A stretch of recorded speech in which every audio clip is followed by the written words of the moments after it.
श्री साई सच्चरित्र की 17वें अध्याय की कथा में हम देखेंगे ब्रह्मज्ञान या आत्मानुभूति की योग्यता, बाबा के उपदेश, बाबा का वैशिष्ट्य।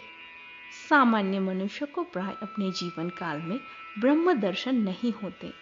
उसकी प्राप्ति के लिए कुछ योग्यताओं का भी होना नितांत आवश्यक है।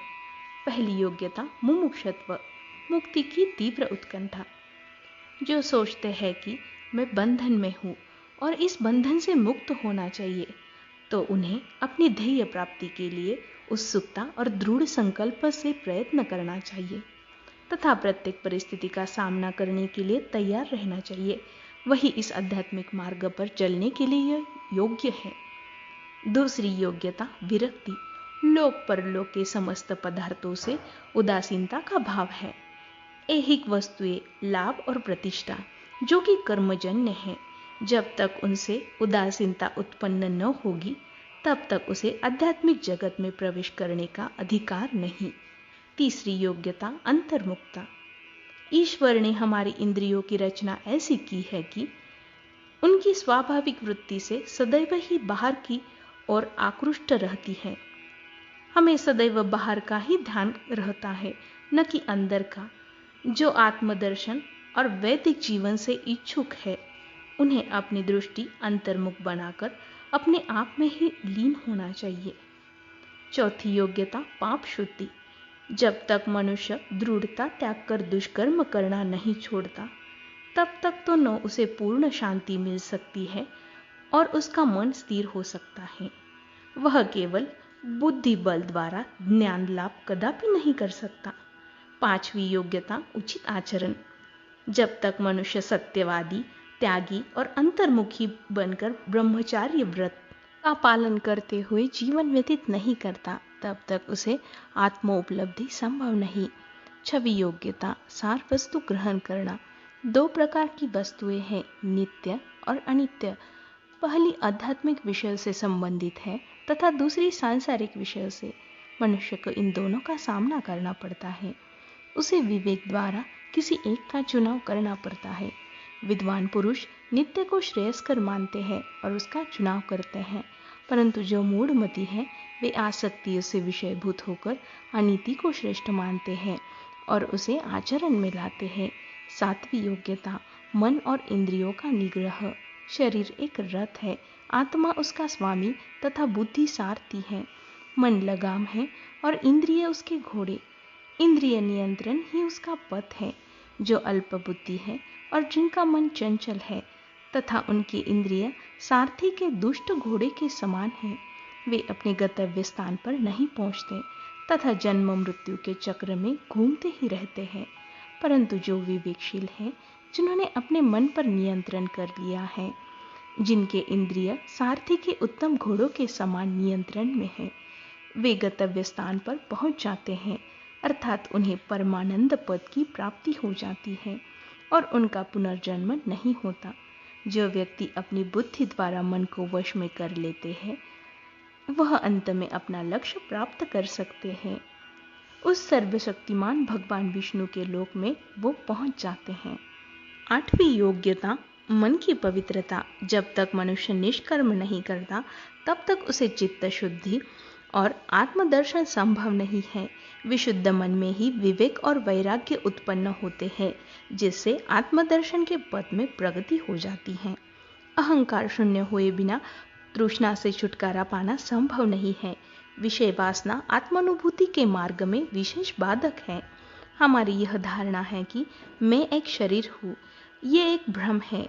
यदि तुम्हें अपने जीवन में ध्येय आत्म साक्षात्कार को प्राप्त करने की अभिलाषा है, तो इस धारणा तथा आसक्ति का सर्वथा त्याग करना होगा। नौवीं योग्यता गुरु की आवश्यकता। आत्मा इतना गूढ़ और रहस्यमयी है कि मात्र कुछ प्रयत्नों से उसकी प्राप्ति संभव नहीं है। इसी कारण आत्मानुभूति की प्राप्ति के लिए गुरु की आवश्यकता परम आवश्यक है। कठिन परिश्रम और कष्टों के उपरांत भी दूसरे जो दे नहीं सकते, वो गुरु की कृपा से सहज प्राप्त हो सकता है। जिसने स्वयं उस मार्ग का अनुकरण कर अनुभव कर लिया हो, वही अपने शिष्यों को भी सरलता पूर्वक पग पग पर आध्यात्मिक उन्नति करा सकता है। 10वीं योग्यता, अंत में ईश कृपा परमावश्यक है। जब भगवान किसी पर कृपा करते हैं तो वे उसे वैराग्य और विवेक देकर इस भवसागर से पार करा देते हैं।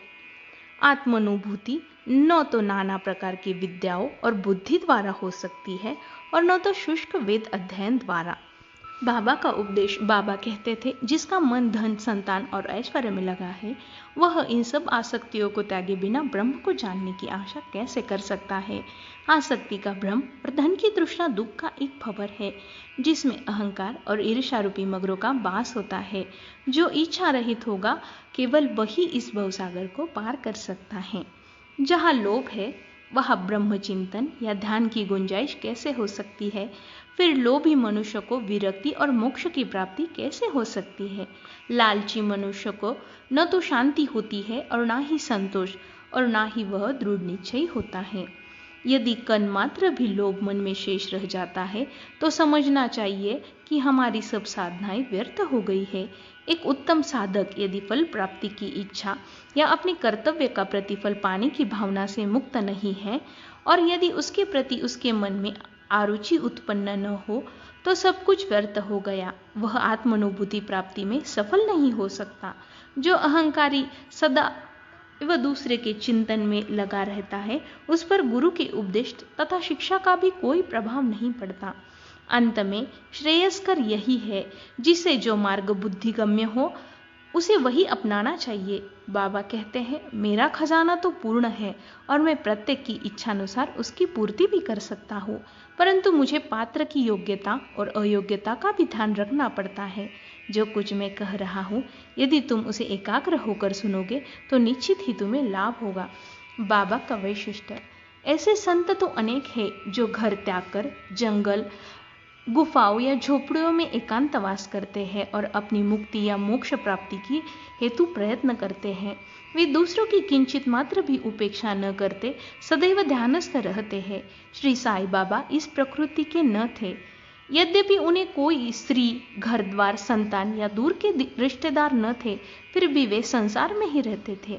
वे केवल 4-5 घरों से भिक्षा लेकर सदा नीम वृक्ष के नीचे निवास करते रहते थे तथा समस्त सांसारिक व्यवहार भी करते थे। इस विश्व में रहकर किस प्रकार का आचरण करना चाहिए इसकी वे शिक्षा देते थे। ऐसे साधु या संत प्राय बिरले ही होते हैं जो स्वयं भगवान प्राप्ति के पश्चात लोगों के कल्याणार्थ प्रयत्न करते हैं। श्री साईं बाबा इन सब में अग्रणीय थे।